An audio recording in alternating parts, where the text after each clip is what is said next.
আসলে কিছু কিছু জিনিস আছে যেগুলা মাংস পোলাও খাওয়াইলে শুধু মানুষের ভালোবাসা পাওয়া যায় না। আর কিছু কিছু জিনিসের থেকে মানুষে এমন গুণ অর্জন করে যেটা মানুষে বুঝে নিতে হয়।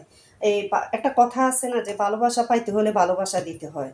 তো এখানে কথাটার অর্থ হচ্ছে আমার, হ্যাঁ, চাচি শাশুড়িরা যে কাঁঠাল রান্না করেছে। আমাদের ঘরে অনেকগুলা দিয়েছে, সবাই নিয়ে নিয়ে খাইছে। এখন আমার ননদের মেয়ে এগুলো খাওয়ার অনেক ইচ্ছা। তো আসলে আমি দিল কি না দিল কি, তাই না?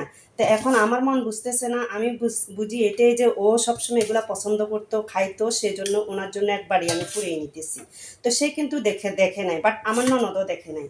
তো শ্বশুরবাড়িতে মানে কত রকমের যে মানুষ, মানে সবার সাথে ভালোবাসা টিকে রাখা, ভালোবাসা পাওয়া, ভালোবাসা অর্জন করা মেয়েদের জীবনে অনেক টাফ ব্যাপার, অনেক টাফ ব্যাপার। সেগুলা ধরে রাখতে হলে শত কিছুর পরেও মানে ভালোবাসাটা রেখে যেতে হয়, ভালোবাসাটা অর্জন করতে হয়, ভালোবাসাটা পেতে হয়। তো সেই জন্য বলছি যে আসলে মাংস পোলাও খাইলে ভালোবাসা শুধু পাওয়া যায় না, কিছু কিছু ক্ষেত্রে, কিছু কিছু সময়, কিছু কিছু জিনিস দিয়েও মানুষ থেকে ভালোবাসা অর্জন করা যায়। তো এই সামান্য একটি কথা শেয়ার করলাম।